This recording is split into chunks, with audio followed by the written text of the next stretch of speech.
గుంటూరు జిల్లా రెడ్డి కాలేజ్ దగ్గర యువకులు గంజాయి తాగుతూ పట్టుబడ్డారు. నిందితుల నుంచి 3 కిలోల గంజాయిని పోలీసులు స్వాధీనం చేసుకున్నారు. విచారణలో మొత్తం 15 మంది యువకులు ఉండగా ఇప్పటికే 7గురిని రిమాండ్ కు తీసుకున్నారు.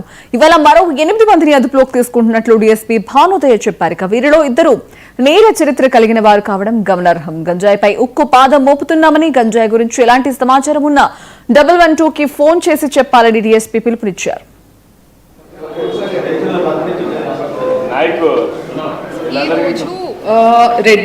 రెడ్డి కాలేజ్ ఏదైతే మిర్చి యార్డ్ వెనుకన అబాండెండ్ రెడ్డి కాలేజ్ ఉందో ఆ రెడ్డి కాలేజ్ గ్రౌండ్స్ లోని కొంతమంది ఒక వారం రోజుల క్రితం గాంజాని కన్స్యూమ్ చేస్తూ నాకు రైడ్ కి వెళ్ళిన ఎస్ఐ మహేష్ అండ్ క్రైమ్ పార్టీకి వాళ్ళు దొరకడం జరిగింది. వాళ్ళని కస్టడీలోకి తీసుకొని విచారించగా తెలిసింది ఏంటంటే ఫార్వర్డ్ లింకేజ్ లో ఈ పర్టికులర్ కేసులో 11 మందిని పట్టుకోవడం జరిగింది. ఆ 11 మందిలో 7గురిని ఆల్రెడీ అరెస్ట్ చేసి రిమాండ్ కి పంపించడం జరిగింది. మిగిలిన 4గురిని ఈ రోజు రిమాండ్ కి పంపించడం జరుగుతుంది. అలానే బ్యాక్వర్డ్ లింకేజ్ లో 4 కన్స్యూమర్స్ కమ్ పెడ్లర్స్ ని ఐడెంటిఫై చేయడం జరిగింది with intact 3 kilos of ganja.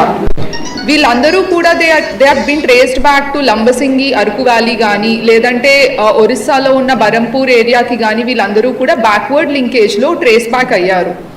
ఈ విషయస్ సర్కిల్ ఏదైతే ఉందో 15 మంది చుట్టూ తిరుగుతుందని మాకు అర్థమైంది. ఫార్వర్డ్ రైట్ కి వి బులెటిన్ అప్డేట్